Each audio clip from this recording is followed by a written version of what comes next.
Good morning, good morning.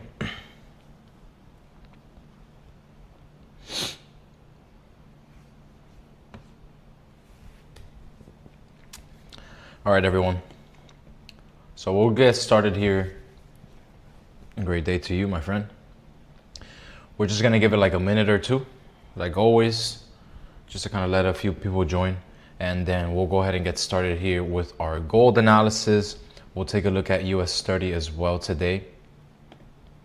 And then we'll just do a review from yesterday, continue on the same concepts that we talk about pretty much every single day. All right, guys? So we'll get started here in like a minute. If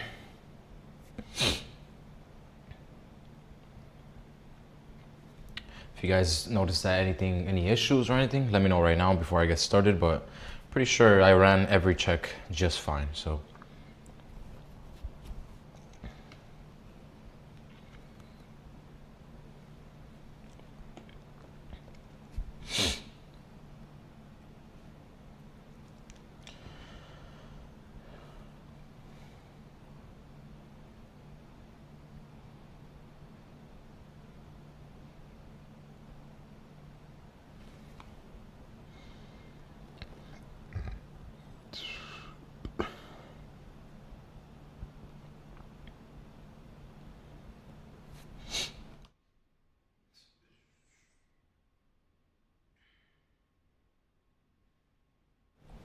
All right, guys, we're gonna go ahead and get started here with our top-down analysis on gold. My chart reset itself for some reason, but just by looking at this in hindsight, it looks like we're pretty much around the same areas as yesterday, which is, again, starting off on the daily time frame here, we have this area of support. That price action for the moment is still reacting. We're still showing buyers active at this area of interest. Again, this is the exact area we were talking about yesterday, that it lines up around just the 4520s, 4500 psychological point right here. This psychological price level that we have on gold lines up with this area of support, previous resistance, a previous break and retest above that area, the 4500s, 4520s more or less, right? Then we have these highs that were created for us now on this daily time frame as well, which we'll look at this on the 4 hour and the 1 just to see what this looks like. That's what I figured.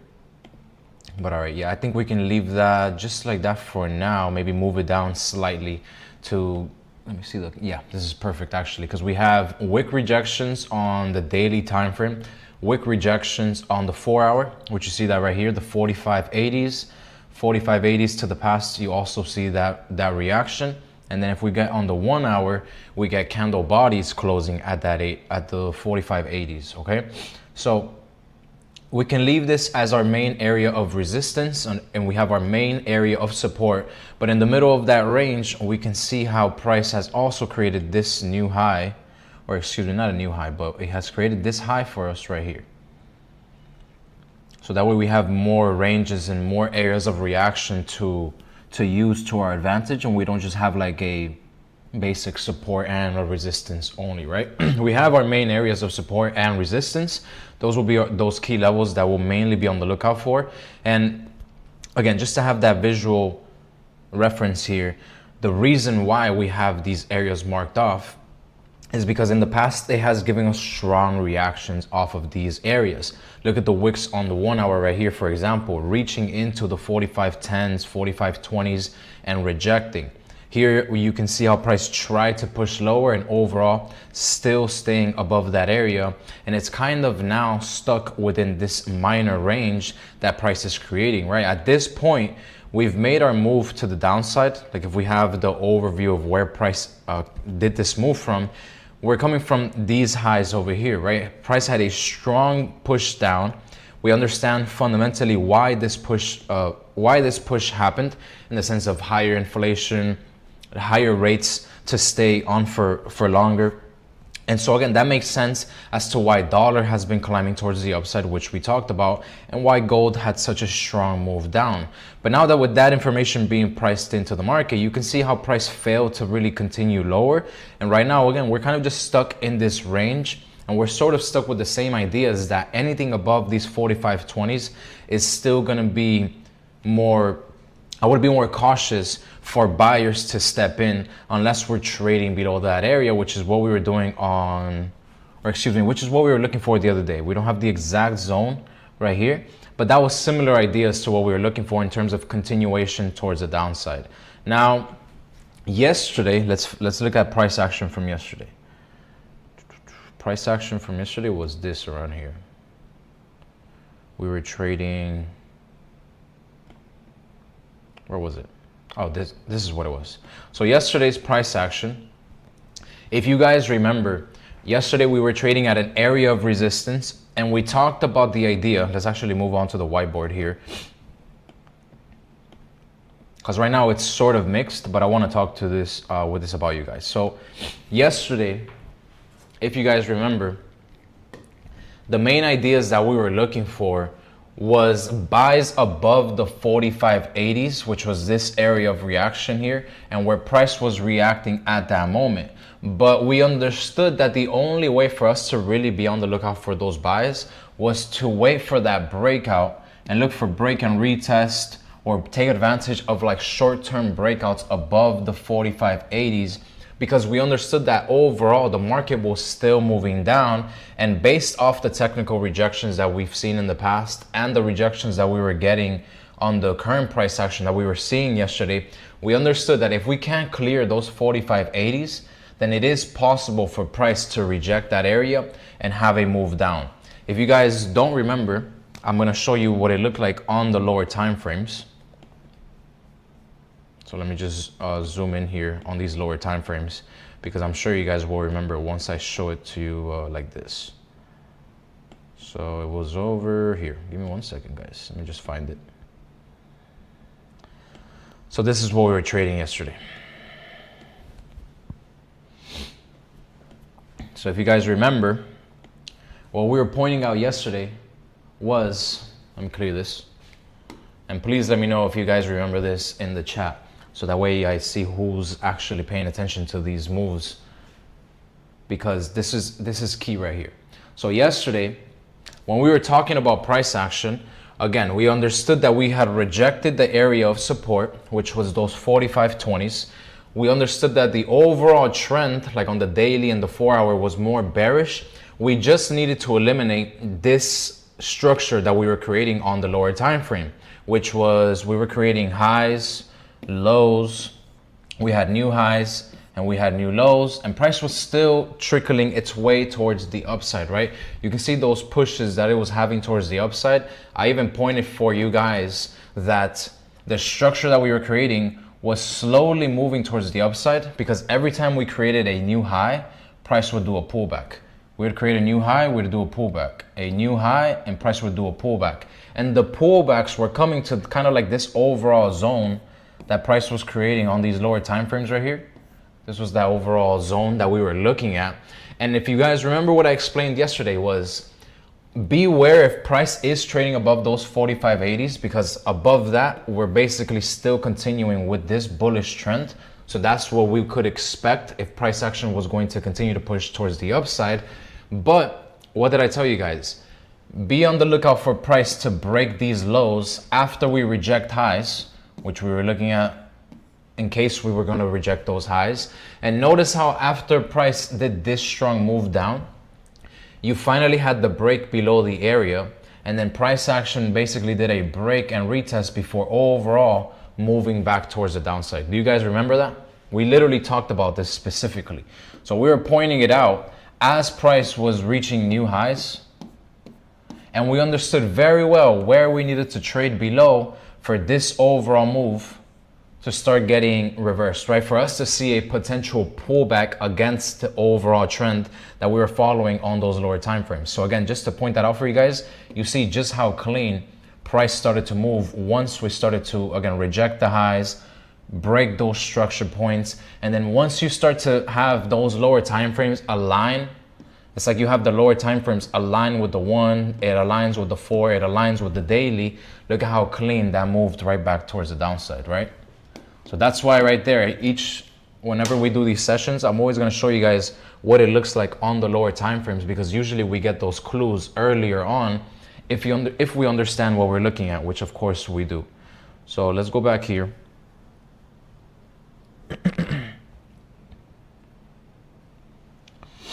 Sorry about that.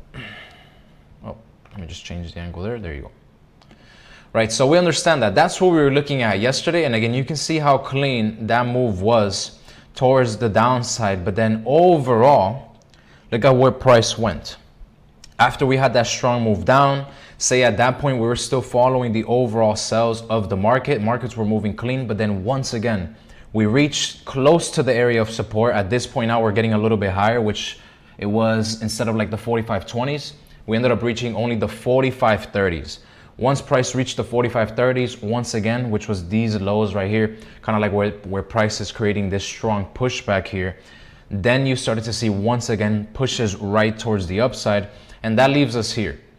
That leaves us with a more of ranging price action and a little bit mixed, in my opinion. Why do I say mixed? Because once again, let's take it back to the whiteboard here. This whiteboard is clutch. Because if we see the overall trend of the market, we understand where we're coming from, which is the bearish structure that price was creating from a technical perspective. We understand that this bearish structure that price is creating is being ran by the fundamental narrative, which is more bearish for gold and more bullish on dollar.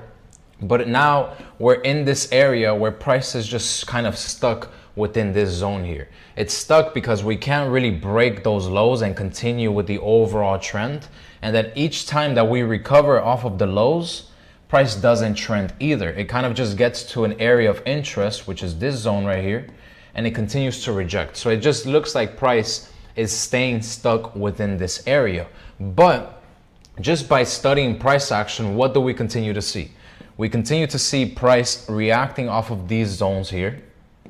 And so in terms of trade opportunities and what we're looking at price right now, the price action continues to tell us that buyers are still interested in this lower price point of interest, which is around the 45.25s, meaning that if we can continue to trade above that area of interest, we could see potential pushes towards the upside, at least to retest like the 45, this is 45.55s, which is going to be these highs right here, kind of like around just a little bit below the 45.60s, right? The 45.55s is kind of like the main area right here where price created these highs for us, right? Again, just based off the price action that we're seeing, because we don't want to get caught selling too low unless we have clean technical confirmations. The technical confirmations I would really be looking for would be, in terms of like sell continuations, would be price trading below these lows, because at that point you would still be following the overall trend, which is again still bearish, following these rejections off of these highs here. Look at how the price action, if you compare candles, you have stronger bearish candles against weaker bullish candles. Again, that's signaling to us that sellers are more in control as price reaches this area. We really just need to clear the lows for us to be able to see potential moves lower, kind of to mirror something like this, right? We're always kind of going to be looking to do, we're going to be looking for opportunities that mirror previous moves, right? So for example, this is a move that took place that could happen if we get the 45.20s, right? That's if price action can close and retest below those areas of interest, so we can continue to follow with the overall trend, right? That would be the idea to be on the lookout for with the current bearish price action. The other thing that's helping us right now would be on the dollar. The dollar, as you can see, also for the moment, it's still climbing towards the upside. Where is it on the, what does it say? Sorry, I'm looking for the percentage. Where is it right here? Oh, there it is, sorry. So percentage for the day, it's in the greens, 0.27% today, as you can see. So that means that dollar has been gaining some strength overnight. Ideally, what we'd want to see is price establish on the DXY above the 99.2s. If we can maintain above those 99.2s, I believe that increases our probabilities of gold to continue to push towards the downside. What I also like about gold right now is that we had these rejections and such strong bearish price action leading back down. So I'm thinking even if price action is to do pullbacks, I think those pullbacks can go back into those areas of interest before continuing to push lower back into these lows. But then overall, this is again that main area that we want to be on the lookout for, those continuations. So now what I want to do is I'm going to go onto those lower time frames. Let me clear that screen. I want to go to the lower time frames and I want to pay attention to the current momentum because it seems mixed. Yeah, even as we zoom out, look at how mixed that looks like. This is again the lower time frames right now. If we look at these lower time frames, it's super choppy. Like look at how price action is literally just going back and forth. It's like it's trying to push towards the upside and then it just fakes buyers out. And then you end up completely correcting that entire move. And then after you correct the move, you don't really have strong pushes below key areas. It's literally just been ranging. Price action has just been stuck. And it can also make sense with the idea that this week we don't have strong economic data that the markets are looking out for. We've already priced in the repricing as the Fed is expected to keep rates higher for longer. But again, that's been the narrative for the past couple of days. Unless we see further breaks of lows, we shouldn't be on the lookout for further continuations, right? What we'd be on the lookout for is pullbacks for us to look to sell at higher price points of interest. That's what I was telling you guys yesterday. Because if you guys remember yesterday, we prepared for those buys above the area of resistance. But we very much understood that if we cannot break above that area of resistance, look at that overall trend. That's why I was telling you guys, why fight the market if you know that price action is overall still bearish. For me personally, like I told you guys, it would be preferable to let price either just break above an area of interest and go against your analysis and then look to take advantage of like the retest for you to continue to push against that analysis that you had at hand. But yesterday, what did you have? Price literally broke out and then came back into this area. It retested the area of interest and then it continued to push towards the downside, again following the overall trend, right? So for today, again, it's a little bit mixed. Nothing we can do really other than just wait for price action to potentially give us better moves. But again, ideally, we're either just going to get those continuations below the lows, or we'll wait for those pullbacks to take place for us to be on the lookout for deeper sells here on gold. It's just, again, it's a little bit tricky because of the price action that we're getting right now. With, you know, the more we zoom in, the clearer it gets, really. And I just showed you guys what that looked like on those lower time frames. You know, even like the 5-minute looks very messy. 15-minute also just messy, kind of just only showing us rejections at these lows right here.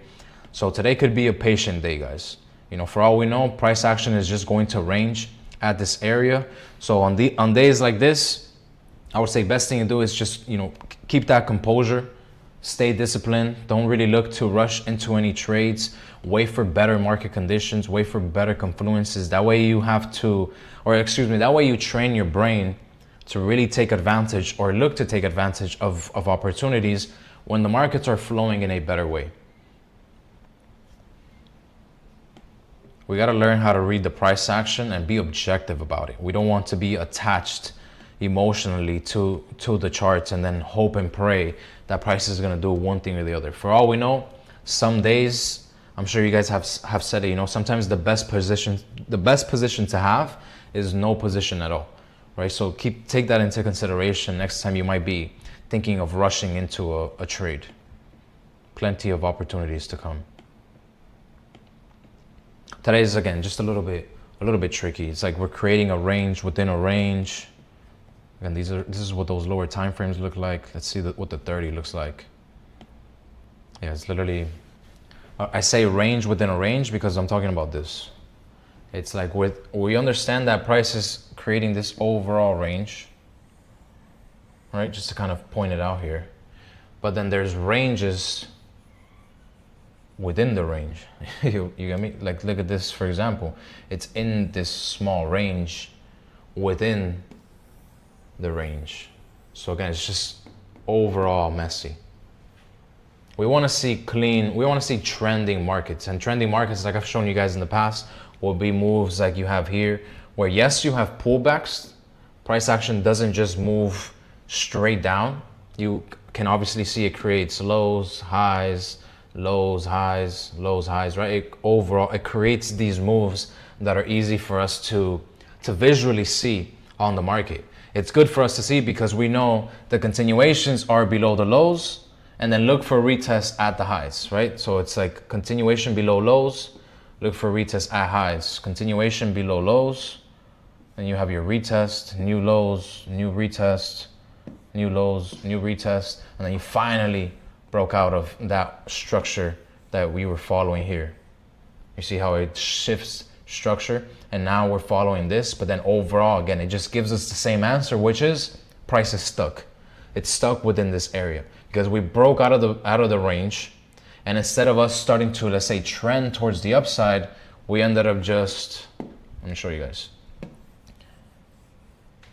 Again, we break out of that structure, we start to shift, we start to go against that, but overall it's not going anywhere. It's not like price climbed higher.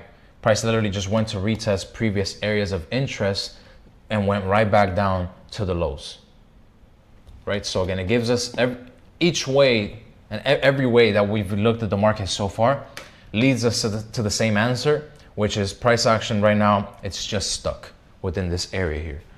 So just be careful there. So let me ask you guys, what do you think about the market? Do you guys look at this market and think that is there a lot of opportunity? We're gonna take a look at US 30 within the next like 10 minutes. Once this 9 a.m. hits, then we'll look at US 30. It'll be 30 minutes before NYSE. All right. But what do you guys think? Are you guys looking to take advantage of any opportunities? What are those main areas that you're looking at? For me, again, the main areas that right now, say momentum starts to pick up. Ideally, we react off of these highs, 45.60s, or just break below the lows. I think what gives us a stronger probability to break the lows, just to go back here, I think it increases our probability if, for example, now that we've seen price, basically it did a liquidity grab here at this area right here, because it was like we broke above the highs, we closed above the highs, but then we just didn't get any follow through. Price action, even like on this bearish candle, I'm not sure if you guys can see that. Let me zoom in a little bit more.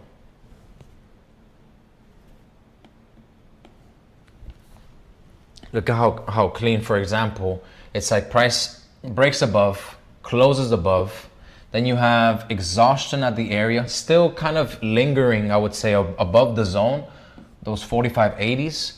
And then this candle is the one that really faked buyers out because it pushed towards the upside, broke above all of these highs, and yet it still closed bearish. So that still signaled to us that sellers stepped in aggressively at that area of interest. Following through on that price action, we have very clean and strong bearish price action. You can see you have 1, 2, 3, 4 against 1 bullish candles, followed up by 1, 2, right? Like, so the idea is, again, more bearish candles than you see bullish candles. What does that translate to? It translates to us seeing stronger sellers in the market.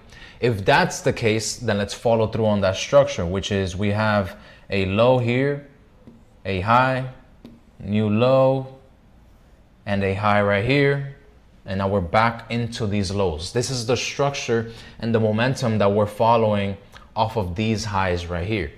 What does that mean? We can see pullbacks into this area overall still respect that structure and yet still continue to go bearish, right?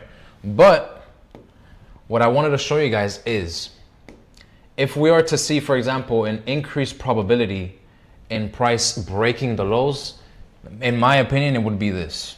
We don't break back above these highs, because if we don't break above those highs, that means that momentum is still strong, so strong that it can't even retest areas of interest right here for us to maybe sell off from this zone, meaning that sellers are stronger than the buyers that are trying to push price into this area.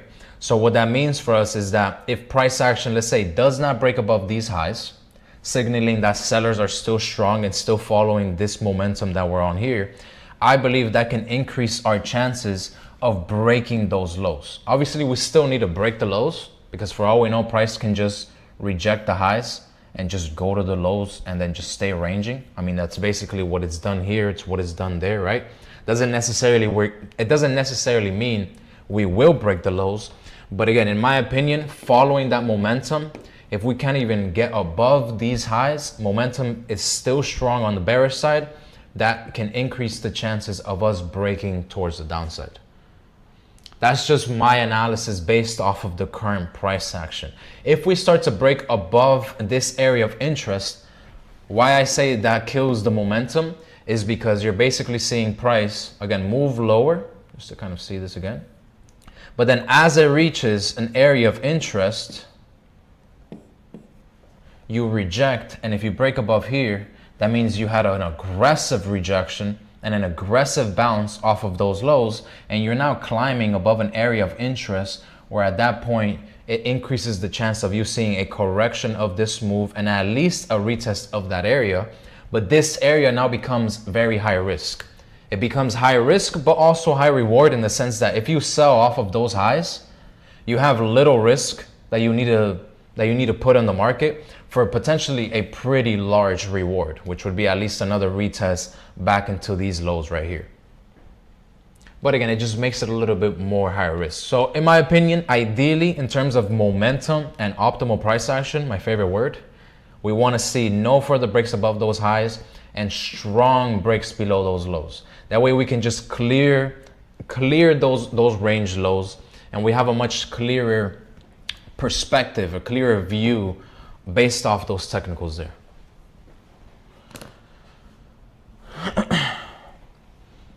Good morning, Elijah. Good morning, Swole. Put 200 in my account. Nice, brother. Take it step by step. Don't look to be a hero and flip that.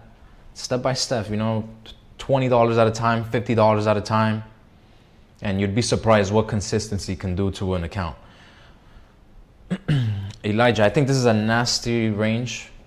I'm gonna wait till we can get out of the range so I can get a better understanding of where price is actually trying to go. Yeah, the only thing that today maybe, for example, gives us still a clear picture of where price could go is still the technicals overall still being bearish, right? Like if we look at the daily, let's look at that. If we look at that daily, price action is still very much on this push lower. The only thing is that we're still reacting at these lows right here. We wanna clear those lows so we can then look to retest a new area of interest. A new area of interest would be these lows around the 43.80s. The 43.80s is this area of support on the daily time frame. And where did that move come from? If we study price and we look at the left, look at this candle right here, right? Look at the reactions that we had at this key area. Zooming in right here. You have wicks being left at that precise zone. Candle bodies finally closing below that zone. The following day retests that area of interest and fails to trade above that and still makes its way lower. You guys notice that? Notice how, for example, here, even though you did get a pretty strong breakout above the area of interest, it ended up rejecting and it left a wick for us. The candle body closed precisely below that area. So what does that mean? This is a key area of interest that price needs to trade below for us to then make a way towards the downside, which is these lows right here. Which again, we're not making this up. It's right here in front of us. The proof is right there in front of us that when price has been below this area, it has reached this zone right here.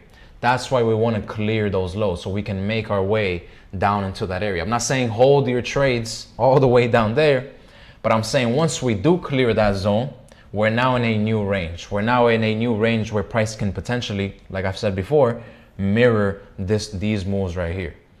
We did not get any strong reactions really until price got to these lows, which is exactly what we would be expecting if price is to really clear those lows right there. And then overall, we know exactly what we're following from a technical perspective. From a fundamental, we know exactly what's driving price. For example, we still have a ton of geopolitical risks going on in the Iran war.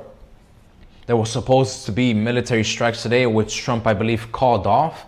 But he called them off and told soldiers, if I'm not mistaken, to basically be ready to go just one call away.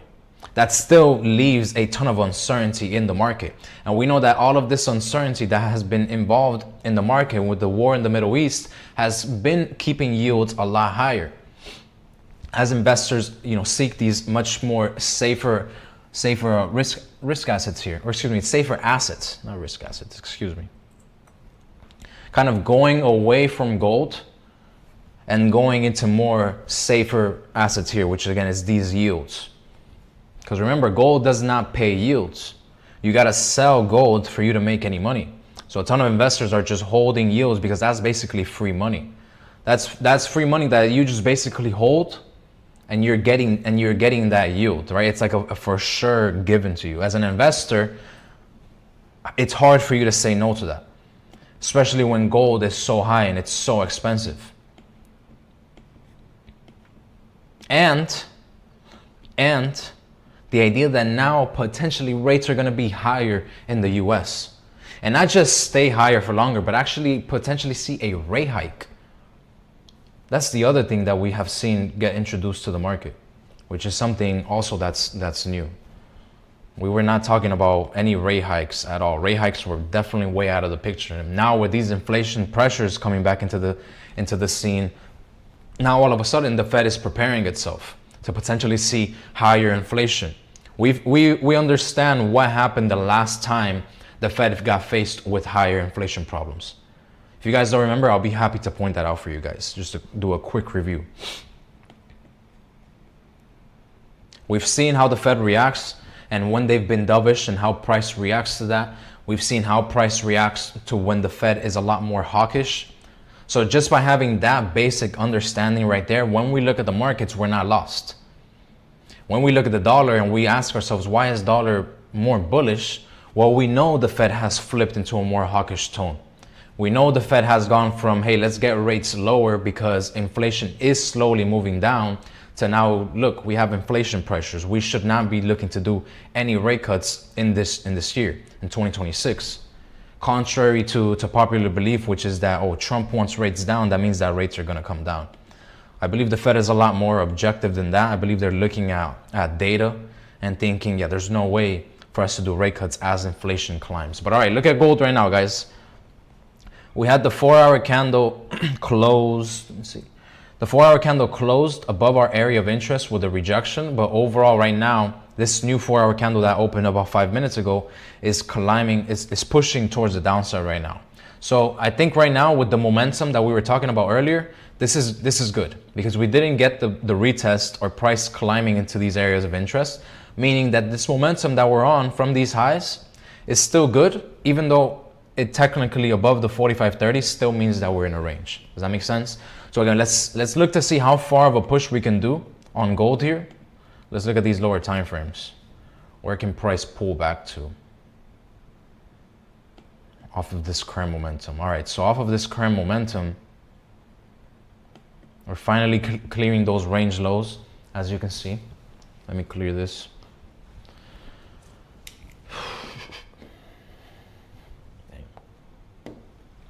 So we're clearing those range lows off of, obviously you can see those highs right there. So we're getting out of that range now. Finally, we're having a push lower in a pretty aggressive way as well. You can see this was just continuous bearish candles pushing price lower. We're likely to have reactions at this area here. But overall, guys, the ideas still remain the same. We just need to make sure that price doesn't really get above like those 45.30s and continues to push lower. Let's see just how far price can push right here. Let's see if we can actually clear the overall lows, get into like those 45.15s before maybe doing a pullback, getting closer into like NYSE. We got about 24 minutes until NYSE open. The lower we can be, the better it'll be, because that way during NYSE open, if we're gonna get a pullback, the pullback can be short-lived, going into this area of interest and then just overall continuing to push lower. What's also good is that we're seeing some dollar strength right now picking up, which is price staying above that area of interest that we had pointed out earlier on dollar, the DXY. So we're pushing above that area. It's looking like price is still strong on the dollar as gold is trying to push lower. So if that can hold weight and the momentum continues, this is good.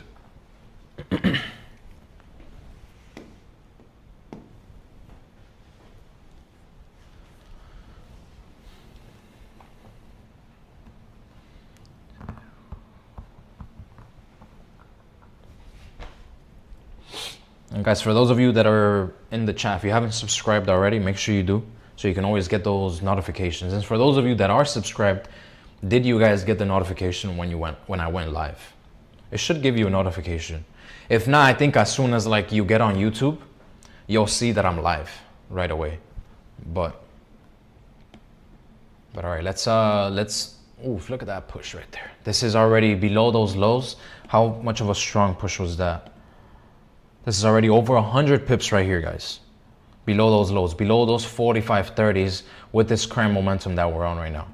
Over 100 pips right there, worth of a push. So in terms of a breakout, if you took advantage of these strong sells, you're following this momentum right here, this would be a nice area that you want to be careful with, because look at the past off of this zone. Look at the reactions that we've gotten off of this area. Look at those reactions. You see that?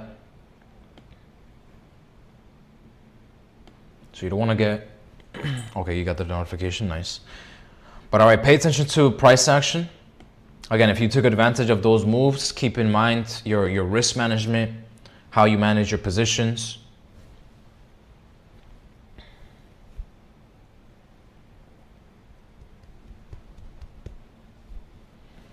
If you guys don't mind, I'm just gonna grab a water really fast here.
Sorry about that, I had muted myself. But all right, like I was just explaining to you guys, the reactions here were likely, as we understood, we were reaching a new area of interest. Those 45.30s, if we look at this current candle, that would basically be like a 50% correction point of that 1 hour candle right here. Anything above those 45.30s, you're back above a range, or excuse me, you're back above an area of support and back inside of this range right here, which would be not ideal. Ideally, we just get that strong push. We can stay below. We have 5-minute candles starting to close below the area of interest. Right now, it just looks like we're reacting off the lows. Again, ideally, this pullback isn't too strong. Maybe a 50% correction of like this down move right here, which would line up with those 45.30s. And then below there, we're likely to continue to push and pick up on this momentum that we're on right here. I say that because anything back above here, anything above these 30s, just means that price is back within this area right here.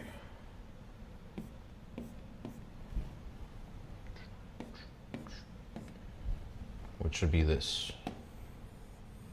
Playing tic-tac, what is it? Connect the dot. Again, above, that's the 45.30s. This is why I say above the 45.30s, it gets messy because you're back in that range.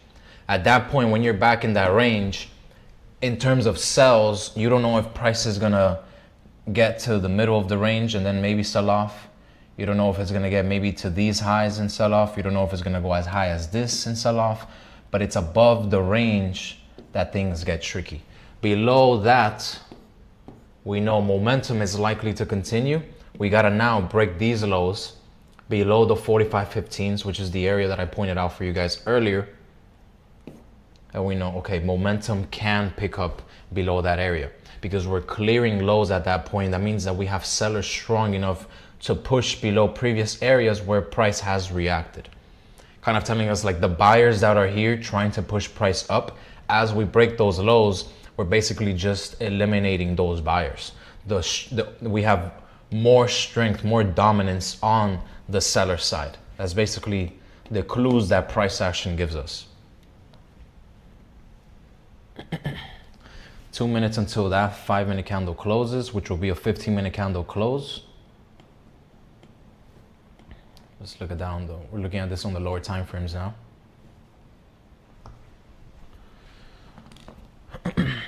Let me see, you told me your name was Joshua, I believe. If a news event is coming up midday, do you close your trade? Usually there are no news events during midday, so I wouldn't be too worried about that.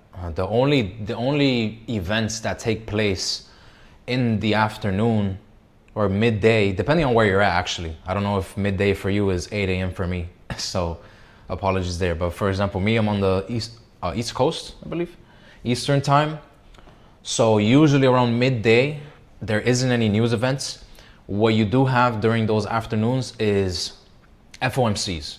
You get FOMCs and you get the FOMC minutes. That's usually around 2 p.m. Then you got the press conference at 2:30. That's when you get midday events, you can say. And for me personally, I don't like to hold trades during those times because of the volatility that comes into the market. Because you could be positioned really well in the market during those times, and yet still price will have such strong volatile moves that you end up getting taken out, whether it's break even, whether it's at a loss. Even if you have like really good positions, the spread can get a little sporadic. So yeah, if you're East Coast and you're around Eastern time with me, you shouldn't be too worried about midday news. If you're gonna see anything midday, it's gonna be Trump going crazy, saying some comments about the war in the Middle East or who knows what. That's what you usually will see, I guess, midday. But other than that, like news in terms of, I'm assuming you're talking about economic datas, NFPs, CPIs, PMI reports, all of those reports, retail sales, all of those reports usually hit 8:30 a.m. Eastern time. Pretty much all of those reports, I think. Some reports you'll get it at like 9:45 a.m. Eastern time. So I wouldn't be too worried about that. Oh, I didn't even finish reading you what you said. Or do you wait till after the news events to place a trade? How do you trade the news? That's basically how I would approach it. How we approach trading news events or economic data is more so having an understanding of what that economic data means. So like if you take a look at the reviews from last week, you'll see a perfect example of how we approach those events. We had CPIs and PPI reports last week. Those are inflation reports, and we understood right now that there is a strong amount of focus on those inflation reports. And we understood one thing very clear. Right now, the Fed is focusing on whether or not inflation is climbing, right? There's been inflation pressures that came in pretty much new from the start of the war in the Middle East, right? We've seen inflation climbing over the past couple of weeks here. What that means for the Fed is that they can't look to cut rates as inflation climbs. Because usually when you cut rates, you stimulate growth, and too much growth can bring inflation, right? That's what we basically saw after 2020. We saw very high inflation in the US. And so what the Fed has to do at that point is turn more hawkish, meaning they'll have to raise rates, they'll have to keep rates higher for longer. So what that did is that flipped the script that we had on gold, and we understood, well, if the Fed is likely to be more hawkish, what does that mean for the dollar?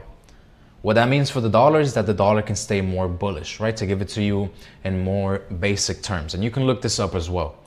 So once we understood, okay, well, if the Fed is likely to be more hawkish, the Fed is likely to bring a more hawkish tone during their meetings, and dollar is climbing towards the upside because of that information, the logical thing to do on gold is look out for positions to take on the sell side. And that's exactly what we did. We marked off highs and we knew, well, if we can reject these high price points, we know that it is likely that price will continue to push towards the downside. We just need the technicals to align with what those fundamentals are narrating, we can say. Does that make sense? That's literally what we were doing. We did it on CPI day. We saw high inflation. Okay, look to sell gold as long as we trade below these areas. And that's how we set ourselves up.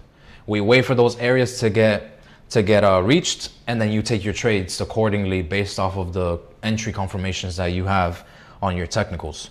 The following day with the retail sales, or excuse me, with the PPI report, same exact thing. So we did it back to back. That's pretty much how we approach every event. Study the event, understand what it could mean for the market, understand how the markets could position themselves based off that information that you're seeing. And there, at that point, you now have an edge against the market. And again, you can see it clearly. You can go back to those days where it's like you'll have, it was Tuesday and Wednesday of last week. It was here. So this was Tuesday. This was Tuesday right here. We had a move towards the downside after that inflation report came out, which ended up getting corrected and reached an area of resistance over here, and then overall continue to push lower, which, as you can see, the following day on Wednesday, PPI report, price also continued to push lower before kind of just staying stuck in that range. Then on Thursday, we had retail sales report that came out neutral, so it didn't really go against the overall tone of the market, which was still more bearish on gold. And then finally, as the week ended, you can see how price pushed towards the downside. Yeah, you have the videos there. They're a little bit long, but for me, like personally, when I review, because I like to review my own videos, just to kind of go over the analysis, see what I talked about. You know, I want to make sure that I'm not here just going over nonsense with you guys. So I like to study the things that I say and what type of insights and analysis I give to you guys. And obviously that way I can improve. What I do is, you know, obviously we have moments where we go quiet for a little, you know, just skip those 10 seconds, 20 seconds, see what I say, you know, skip a little bit more, and you kind of can skim through your way through that clip. What I'm gonna start doing soon is kind of like see if I can get some clips out of the YouTube live, so that way we can get like highlight reels and really kind of show the things that we go over. Because I think the things that we point out really do make sense. And we keep it simple. We talk technicals, which is simple technical concepts. And even though we talk fundamentals, it's not like we talk very high knowledge or high level macro awareness, right? We're more so on the, what's the right word? We're kind of just like on the edge in the sense that we're just kind of skimming through the fundamentals, understanding the narrative, but we're just not going really deep into the topic to not really overwhelm you guys or even myself and really focus more on price action. As we all get to know each other more and I understand more about how you guys trade and you guys understand how I trade, that's when you're going to see me start to open up more about the fundamental narratives and those type of advanced talks. Because it matters. In the market, it definitely matters, in my opinion, to be highly knowledgeable of these events.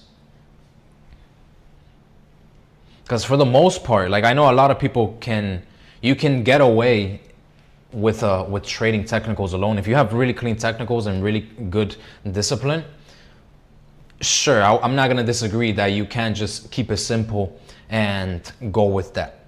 But in my opinion, for the most part, most people need extra edges. It's not enough to just look at support and resistance and then just trade that. Because you need to have context. You need to have understanding of what the market is even doing. Especially during moments where we have such a volatile president in the US.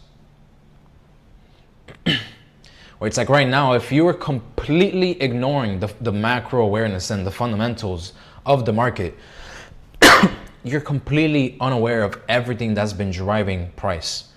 You have no idea how to react to the market conditions. You don't know what a war means for the market. You don't know what a hawkish Fed means for the market. You don't know what a dovish Fed means for the market, right? So when you have that fundamental awareness, you have a little bit of an extra edge against the market. So when you look at the market, you're not lost. I'm sure for the most part, especially if you're new to trading, I very much remember getting onto the market and not having a clue about what's going on. And that for me bothered me. I needed to have understanding. I needed to understand, why am I even risking $100? Like, what gives me the right to really just go into the market and put $200 at risk?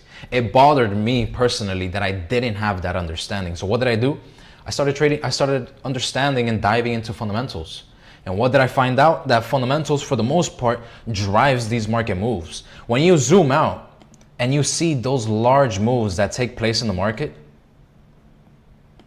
like just as simple as going to last week, and you look at a move like this, a lot of technical traders will argue with you that, oh, look, price went down because of this engulfing candle here that broke below the support. That's just simply not true. You have so much fundamental information leading up to this area right here to then finally have enough volume to push lower. For you to just sit here and look at one bearish candle and think, yeah, price is gonna melt because it's engulfing candle, it's nonsense, honestly. For me, that's just complete nonsense because it's just not true. So again, why not be aware of what price was doing? Why was price reacting this way? And why did we actually have that move lower? When we talk about it, we understand higher inflation in the US, dollar was stronger, we have higher yields, pretty much stating everything that's going against gold buys, gold bullish price action. You look at gold and look at that strong move that you had lower. I'm not saying fundamentals is going to tell you when this will happen. Well, you'll know when the probabilities are higher for this to happen. You understand as price reaches this zone, you understand that you have higher probabilities that you are going to break out. Kind of like what we did today. The example is happening right here live in front of you guys, right? Without calling out anything, without saying for a fact we're going to break those lows, we still stated, you know what? Overall price action is still more bearish. Fundamentals are still more bearish. The momentum, if we can't break above these highs, still signals that we're more bearish. Notice how we did not get above those highs that we pointed out earlier. And then we have the momentum pick up, meaning that this momentum that we were on was still strong. Look at price action now. 200 pips right now below those lows that we had marked off.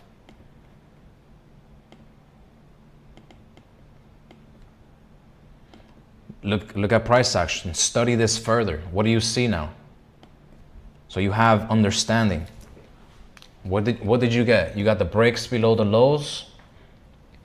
And after price broke those lows, you failed to trade above areas of interest, which is this area right here.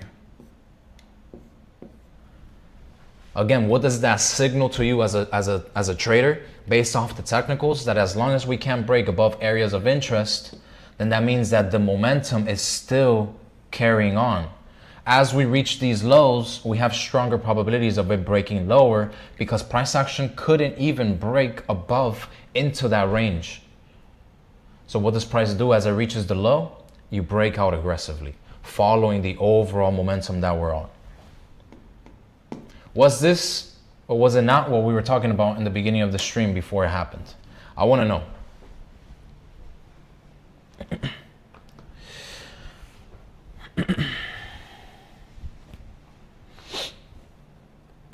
Let me see. So you use, Joshua, so you use news as a confluence. Yes, that is correct. It's an advantage that you have on the market. You basically, at that point, you let the technicals align with the overall edge or with the overall bias that you have.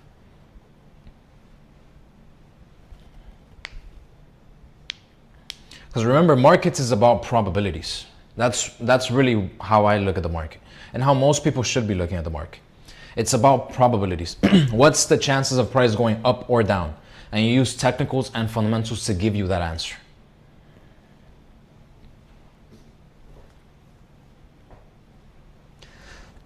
How do you position yourself when the news conflicts with your technical price action analysis?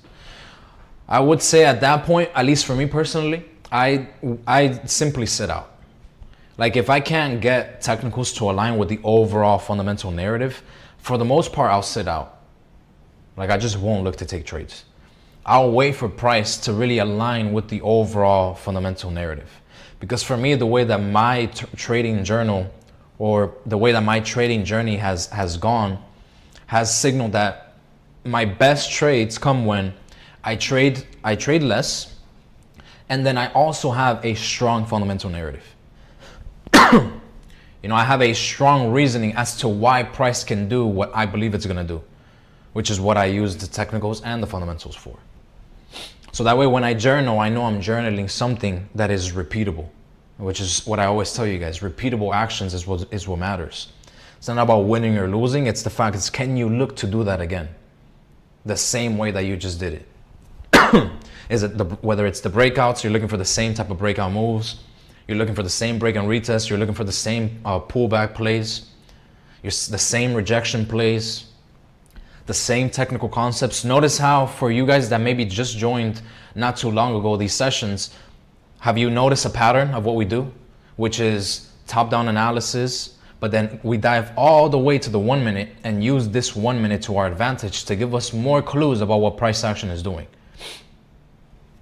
We're not looking for clear answers that it's like, okay, this is the answer, this is what the market is gonna do. No, we're looking for clues as to what could increase the chance of price doing what you believe is gonna do. My goodness, sorry. All right, you see this, that means I'm talking too much.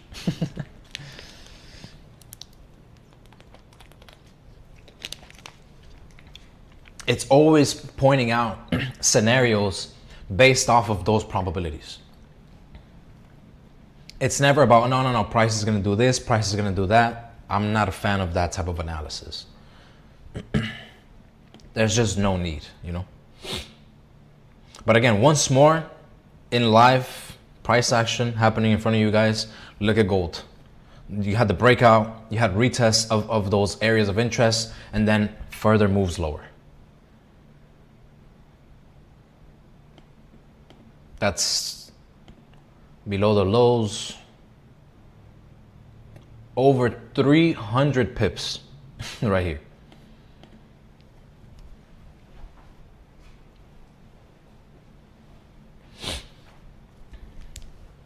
And pushing.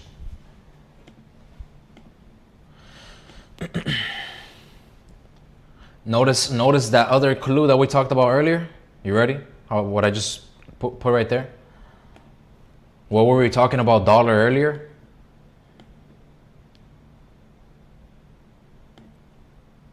I want to know what I said. That's a question for you guys.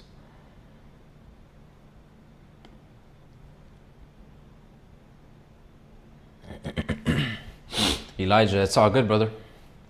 You already know what I'm about to say. You already know. Journal. Because for the most part, especially like since we started these lives, the trades that you have taken were on point. I have not seen you take horrible trades that I'm like, what are you doing? You know? If I gotta call you out, you know I will. I have no shame in that. I like to hold people to the full accountability. I'm not afraid to get you guys, your ego a little bit hurt. No. If I gotta tell you something, I'm gonna be honest about it. Because even though you might get hurt at the moment and you might not like what I say, I promise you in a week or 2 weeks, you'll be thanking me. Give it a month and let your body cool down and let you get rid of that ego, and you're gonna realize, you know what, that's actually facts. So Elijah, you already know. Journal that, bro. Because again, those trades that you take are clean. You were talking about earlier how you were getting in some early positions and you were getting taken out break even. What could that mean for you? Maybe you need to let your trades breathe a little bit more. You might be looking to, you're maybe managing your risk more as a scalper, but your trades are kind of more on the intraday basis. So you're mixing two styles together. It could be that. I'm not saying it's that, but it could be that. Sheesh. God damn. Elijah, don't get FOMO. But all right, guys, I want to know a little bit more about you. Did you guys take advantage of these moves? Like, I know I'm sitting here talking and the talks are great, but are you guys making money? Come on. Let's not even measure it from those highs. Let's measure of the continuation off of these lows. God damn. 500 pips. 500 pips below this right here.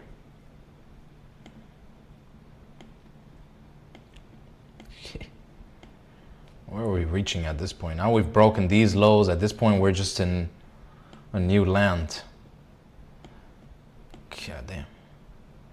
Okay, right here is an area of reaction on this 1 hour, the 44.30s.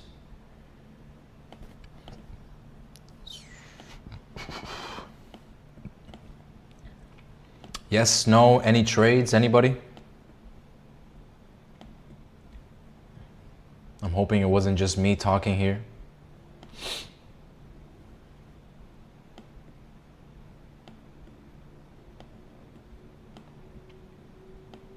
But damn, what a move. What a move. Overall, below the lows, that's a push of about 600 pips in one session. Talk about movement. I think gold has been doing so well, we completely forgot about US 30 today. Excuse me. But actually it was a very similar analysis from yesterday, which was those sells below the 49.66s and then sells below the 49.500s. So apologies for not doing the analysis earlier, but we were kind of focused on gold, and gold had really good moves right now. As you can see, we very much cleared that range. At this point, I'd be surprised, but you never know with gold. I'd be surprised if you do an enormous liquidity grab and you end up still closing above those 20s, those 45.20s. I don't think so. No trades for you yet. All good. At this point, what I would focus on is not FOMOing into entries, because we've already had a significant move lower. Gold is down basically almost 2% for the day. We don't want to get caught chasing sells after they already happened. If it means that you missed the trade, it is what it is. Sometimes it is what it is. It's better to miss the trade, in my opinion, and study that because you weren't prepared for it, versus see it, get emotionally attached to it. You convince yourself that you should have been in that position, and now you're going to force a trade into the market when the trade already happened. And now you want a trade that already happened to happen again because now you're involved in the market, and the market doesn't function like that. It does not work like that. So instead, again, stay objective, analyze, see where price is reacting, and understand that so you can prepare yourself for what could happen next. What can happen next is price is reaching this area of reaction and we're creating new lows. At this point, the best thing you can do, in my opinion, is wait for pullbacks to take place, because it's like, what do they call it? I believe they call it, I don't know if this is the right term, trying to catch a falling knife. No, I think that's when you're trying to look for reversal plays. You know, think of the analogy of knife is falling, you're trying to catch it. That basically means you're trying to buy the lows as price is pushing. So it's like, do you want to buy here as price is pushing? Not really. Off of one rejection, it's like, damn, are you really, do you take your trades always when price melts or pushes in one way, gives you one rejection, and then you take a trade thinking that price is going to reverse? If that's what you do, go for it. But in my opinion, just by analyzing price action, you have such strong momentum. Who is to say that price is going to reach here and then react and go all the way up here? But you could prepare yourself for it. You could, for example, wait for price to make lows. Let me close this.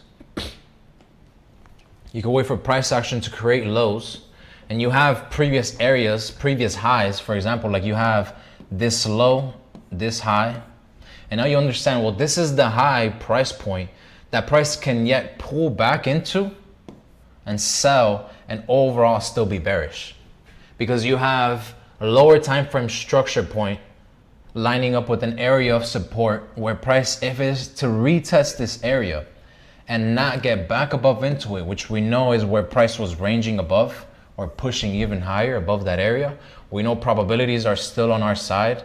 We can still look for rejections as they rejected right here, and for sellers to step in at those areas and then push price lower, at least to retest those lows once more. That means price can reach here, slowly make its way up, reject, fail to trade above, overall still continue to push. And then you have these lows to break for you to understand momentum can pick up below that area. But again, keep in mind, we already had about a 2% push lower on gold. So that's a really strong push. Dollar right now, it went from 0.42s back down to the 0.37s. So both are having a little bit of a breather right now as we speak. But overall, in terms of like the analysis and the session for today, I think we had a really clean session today. Really good moves. I mean, you don't see that every day. Freaking 500 pips below a zone of interest.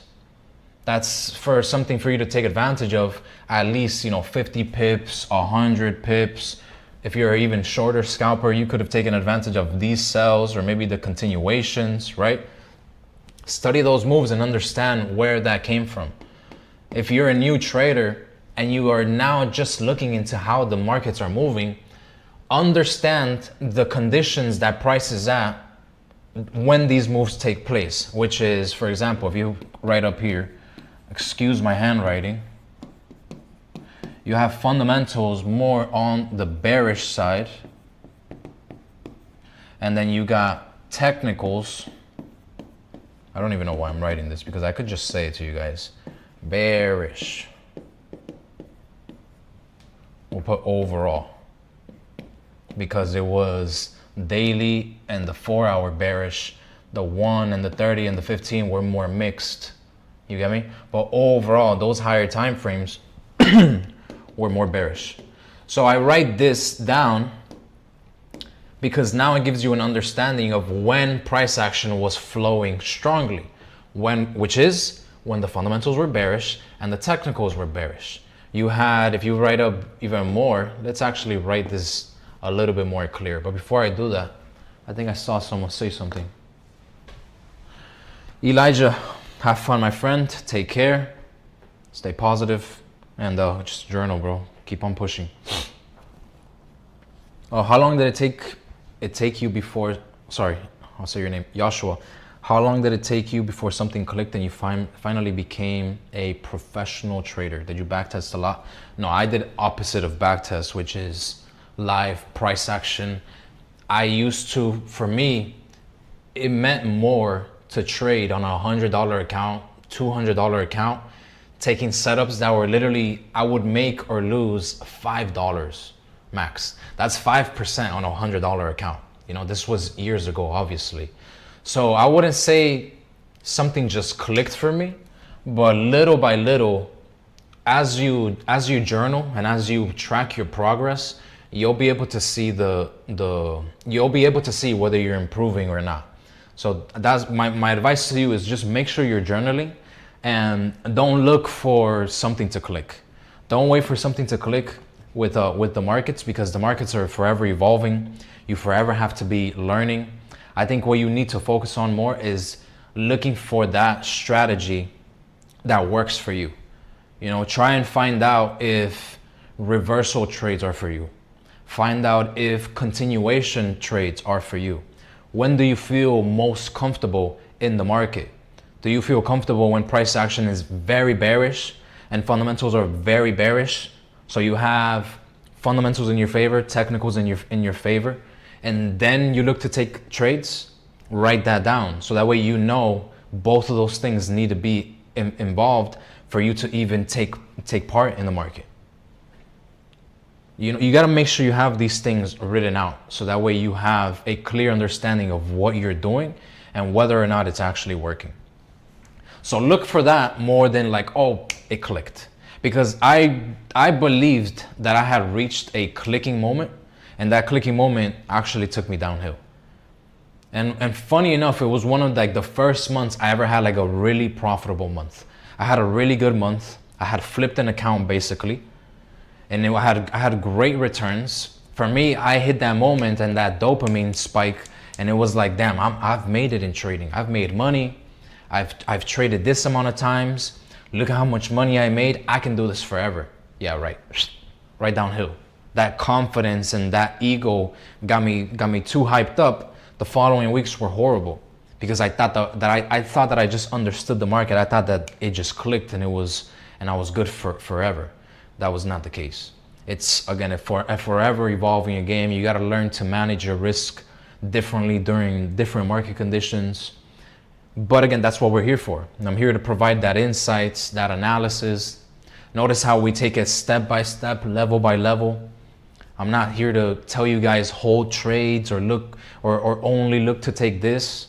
No, I'm more so again giving you those insights, pointing out those scenarios for you, and then you can make, I believe, much better trading decisions by following that.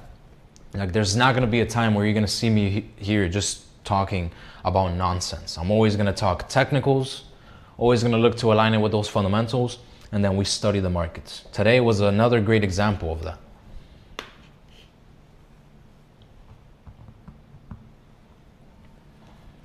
But what I was going to explain to you guys earlier as we watch price action here is that when you talk about confluences in the market, right now you have, let's see what we can write up. So we got, for one, you got high inflation in the US. You got two, you got hawkish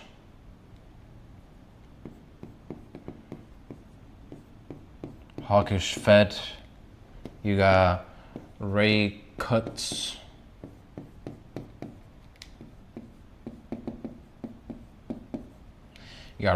being unlikely. You got $4, we'll put dollar in yield strength. Oh my God, did I just spell strength wrong? Embarrassing. There you go, strength. So I want to know if you guys can pick up on a pattern, what I'm writing here. So let me see if you guys can answer this. Like, what is it that you're noticing that I'm writing out here? So we got high inflation in the US, a hawkish Fed, rate cuts more unlikely, dollar and yields rising. You have higher time frames, HTF, higher time frame bearish, gold. I'm gonna excuse my handwriting. Higher time frame bearish gold. What else do we have? We'll put geopolitics, or we'll put geopolitical, gosh, geopolitical tensions.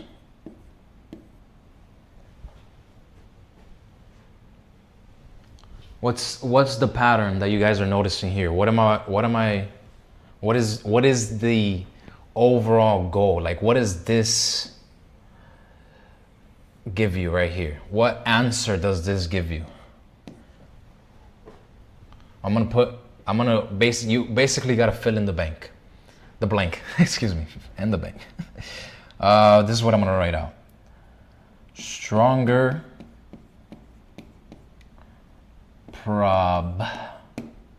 probability. I put prob, but you guys get it. Stronger probability for price to continue what? So we got all of these reasonings right here. These are the edges and confluences that you have in the market right now. Higher inflation in the US, inflation is climbing. We got a more hawkish Fed, rate cuts more unlikely, dollar and yield strength. We have higher time frame bearish on gold. We got geopolitical tensions continuing. That equals to stronger probability for price to continue. What did you guys say? That's basically what I'm looking for, Joshua. There's stronger probability for a price to continue. We can put bearish, or we can put lower. Boom.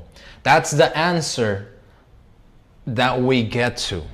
So when we understand this right here, and we go and we look at price action, where are you gonna lean towards? Does that make sense? Like, where does that push you, and what does your brain logically tell you to do? Most likely, if you are the type of trader that follows momentum, you look for the overall trend. You could even go as far as writing out here like market structure, bearish on gold, you know, to have even more confluences. You could go further, put number 8, put momentum,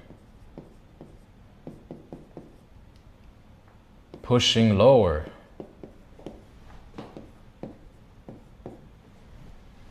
Again, all of that. What was going against this right here, like above this area? The only thing that was, let's say, bullish. Well, price rejected lows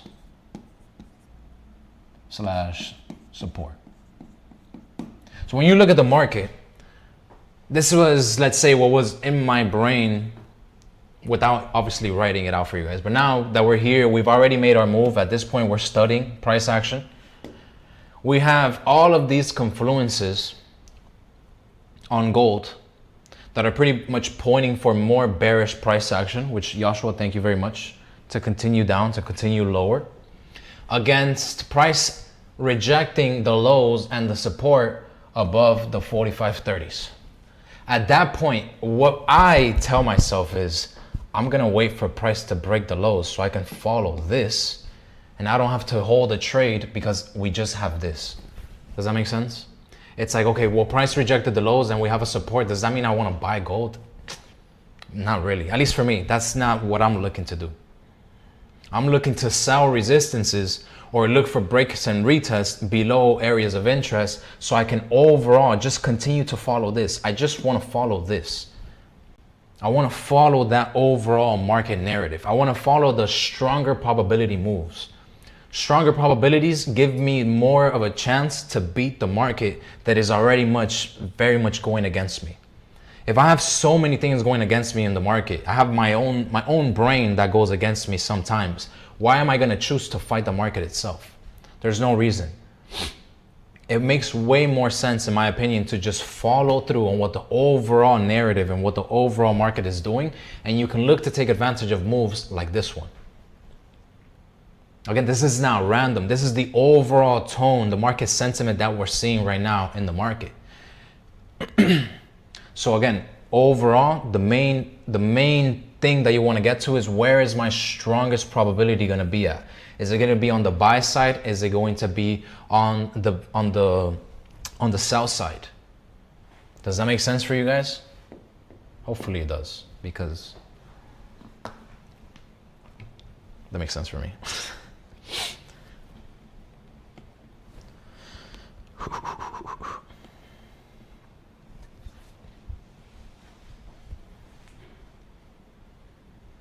Thank you for coming to my TED Talk. But yeah, you guys get the idea. That's basically the goal of these lives, to point out those probabilities. And you're gonna see how on other days the markets are gonna behave different, and we're gonna have different confluences to write up. If I need to write that out for you guys every time so you guys have that better understanding, trust me, I will.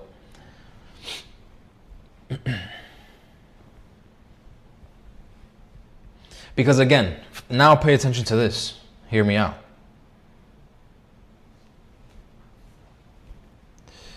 Joshua, I understand it better now. All of the 8 courses I took only teach technicals, so thank you. Yeah, I mean, that's usually what courses entail too. Nothing wrong about teaching technicals. Obviously, you guys see how technical I am. But I think technicals without fundamentals at this day and age is just, you're just shooting yourself in the foot, man. This is no longer 2018, bro. We're in 2026. Macro awareness is more crucial than ever. Trump is the perfect example of that. All of those insane moves that you've seen, all fundamentally driven. There's not one time you look at the market and you have a 1,000 pip push towards the upside and you think, look at that double bottom pattern. That's why price pushed up. That's nonsense. I'm telling you right here in front of your face. That's just nonsense. Does not exist. There's no. Look at The Big Short. Have you guys watched The Big Short, that movie? Was he studying Head and Shoulders patterns? No, that guy was diving deep into the data, understanding the markets, understanding those details that nobody else was paying attention to. He had an analysis, he had a thesis, a theory, and he bet millions of dollars on that, hundreds of millions of dollars on that. And did he or did he not get paid at the end? That's one of the greatest movies that you can see about trading, The Big Short. That, in my opinion, that's pure fundamentals, taking it a step further. These people that are running these markets, they're not just here looking at simple head and shoulder patterns, double bottom patterns, and thinking that's why the market did what it did. It's just, again, in this day and age, that is nonsense. Anybody that tells you that you don't need fundamentals, they're likely hiding behind the fact that they just simply don't understand it themselves. Just being honest, guys. I apologize if I'm just being too harsh here, too brutal. That's just the honest truth of the modern day trading.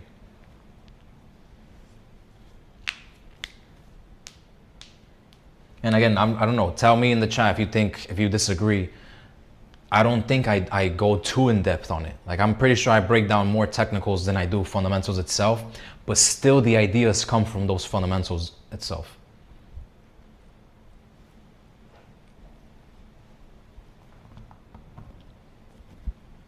You got to understand things like this. Like, for example, this is something that's I'll explain to you guys later on. But when you look at the market in terms of cycles, and you look at, for example, something like this.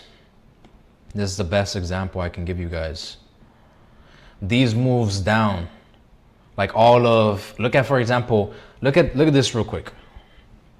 Look at how during January 2025, as the Fed has a more dovish tone and they're looking to do rate cuts, look at how, for example, during this entire year pretty much, dollar was simply pushing lower and lower and lower.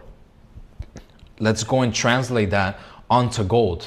Same fundamentals, obviously two different markets, same market ideas and market narratives. Remember, January 2025. So let's zoom out here. And that's just without even going in depth. You can obviously break this down and go crazy. Look at January 2025 on gold. You notice that? Again, one fundamental narrative, just one reasoning right there, which is, rate cuts being more the main talk. That was the main idea. Inflation was getting lower in the US, so the markets were anticipating lower rates. So and then you had central banks pretty much buying up gold at record pace. And what do you have on gold? Overall, you notice how the overall tone and the overall technicals, obviously you have your little pullbacks, but look at the overall tone in terms of probabilities. When you look at that, and even if you're familiar with me and my trading, and you saw me doing lives last year, during the entire last year, I was pretty much just on the same narrative. Rate cut narrative. We even had geopolitical tensions that were pushing price towards the upside on gold as well, helping with that narrative. Overall, throughout the entire year, following the same narrative, we were overall more bullish. Did we or did we not get that on point? Look at the market, just pushing and pushing and pushing and pushing. So finally you peaked at these highs right here. Same with, again, January 2025 was the peak of dollar before pushing lower. January 2025, you can see right here, a break above these highs right here. At that point, it was pretty much in continue. It was like back to back all-time highs on gold last year. you can go back even further. You can study even more rate. You can study the rate hike cycle. Look at, for example, in 2022, when inflation was high in the U.S. and the Fed was more hawkish, and they were saying that they were going to look to raise interest rates. Look at how from March 2022 all the way until September 2022, price on dollar on the daily time frame, look at that, strong pushes up. So during that whole entire time, you're looking for dollar strength and you're following that overall narrative. You go and you look at gold, March 2022, you're gonna see that it was pushing lower. Let's see that. Look at March 2022. All the way until September. Watch this. This is March 2022. As dollar was gaining strength, look at gold. Pushing lower and lower and lower as the months pass. One fundamental narrative overall literally driving the market. This is looking at this on the daily time frame, guys. Look at this. This is for months. September hits. Notice how finally September hits and then you have price start to push towards the upside. When you dive even deeper into this and you get more technical on that. Let me see this. Look at those pushes off of those areas.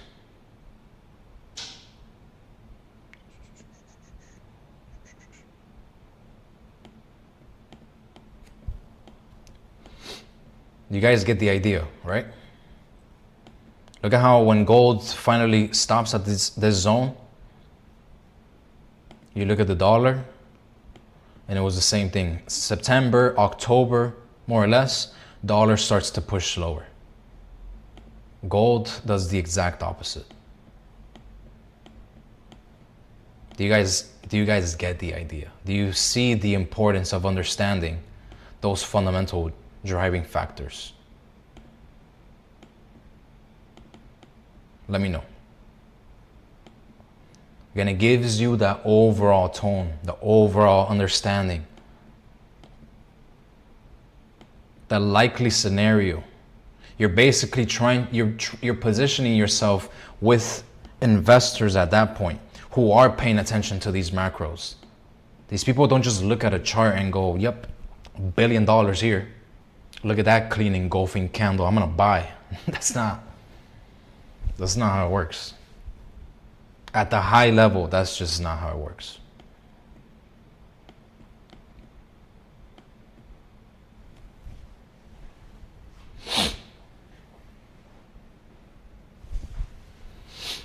Joshua, it's like I said, you're gonna see it on the lives. We're gonna do this every single day, so you'll see it in live time. When the day that we need to switch up our narrative based off the data that we get from the fundamentals, we'll switch it up and we follow the market narrative. But we'll always align it with the timing of the technicals. The technicals will give us that timing. We'll be fair with that. We don't ignore the technicals whatsoever. We use that to help us with timing. But all right, so I think we've had a great stream today, guys. Just to quickly go over this today, we understood that at the beginning of the stream. Let me go onto the whiteboard here.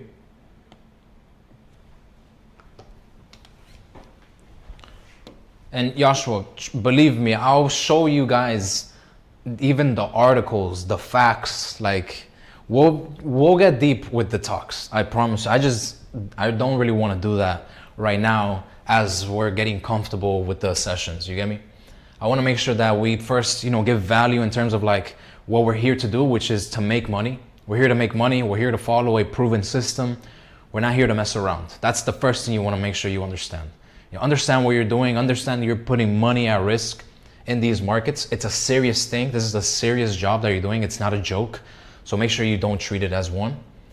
But as we break things down, today we saw literally like a 500 pip push lower. I don't know what else you want from me at that point. But again, it's not about that. It's not about being right or wrong. It's about studying price action so that way we can continue to evolve our trading game. What we were doing today in terms of preparation, we understood where price was at, which was this range basically, was like these lows. That's where price action was at. We had created these highs. We also had these highs that were created for us. So we understood one thing, which was, okay, well, first of all, ideally, we want to make sure we break out of the range. That was the first thing that we wanted to do. We needed that breakout below this zone. That's for one. That's what we were preparing for. The other thing is, if you guys remember, obviously, the fundamentals and the technicals both were still leaning more bearish, right? We have fundamentals, technicals, more on the bearish side. Technicals, because we understood the overall trend was coming from these highs, so pushing lower still. That's what the technicals were telling us. The fundamentals, I literally just did a whole breakdown for that. You understand, you don't need me to repeat that again. We had dollar strength today, so the idea was clear. Get below the lows and look for trades below our area of interest because of the momentum that we have that picked up from those highs. The highs being the highs of this range right here. The momentum being a lot stronger on the bearish side. So the preparation was simple.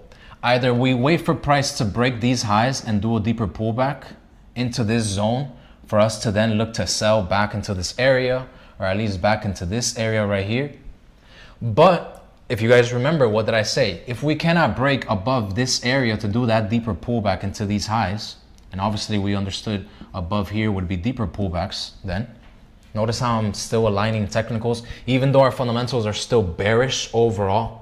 Notice how I still use those technicals to give me the clues as to when the market is gonna do what the market narrative is pointing towards, which in this case was more for the bearish side. We knew, okay, if we cannot break above this, that means the momentum from those highs is strong. Be on the lookout for further breaks below the lows and potentially these lows to get retested. And if we break lower, we have these areas to go and retest. What did price do? We did not get above this area, so that didn't happen. That still meant that momentum was strong at that point. At that point, we're still waiting for price to break the lows, which it did. And as you guys saw on those lower time frames, we broke the lows and we retested in this area, still that overall area of interest. And then we continue to push lower. Did we or did we not talk about that? Look at what prices did. Zooming in here now with the lower time frames. Again, the range up here, we had our highs, lows. We understood if we can't get above here, momentum is still strong on the bearish side. We just need to break the lows and clear out of that range to have a clear perspective as to what price action is gonna do. Look at how we broke those lows. We retest in that area. We don't get back above here, which we understood above here, we're in a range. At that point, no need to fight the market. So again, using those technical clues, you fail to break above. You now have these lows to be on the lookout for. If we can't get back above into that area, still the momentum is on our favor because it's showing us that sellers are pushing price lower as price action was trying to get above here and it failed to do so.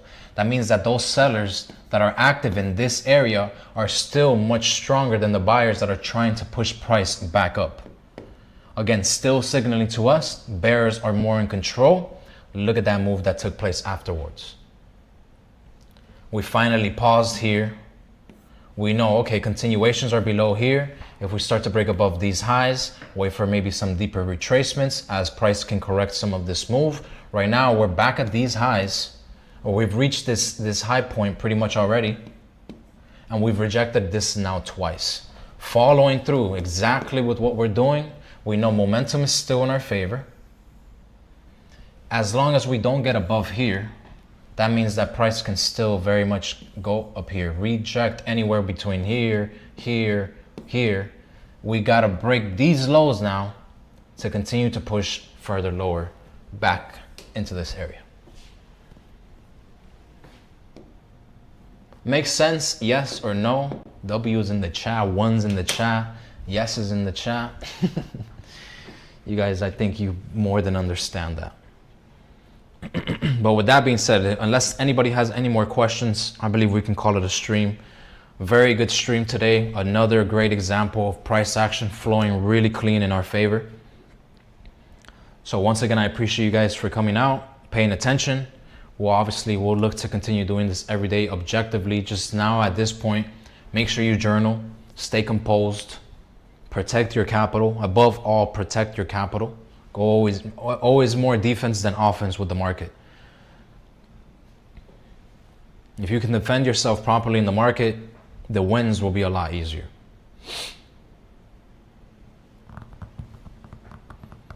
Still rejecting those highs, still stronger probabilities in our favor. Let's see if we can get another push off that.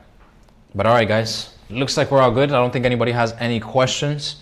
So thank you guys again, and I will catch you guys all tomorrow. Let me just make sure before I end it.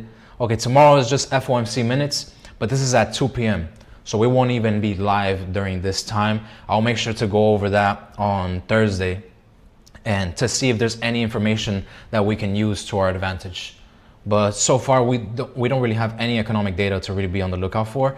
I'm just mainly focusing on price action here on gold, and super clean moves with gold. We'll get more and more in depth with gold as time progresses, as time passes. But yeah, guys, thank you. And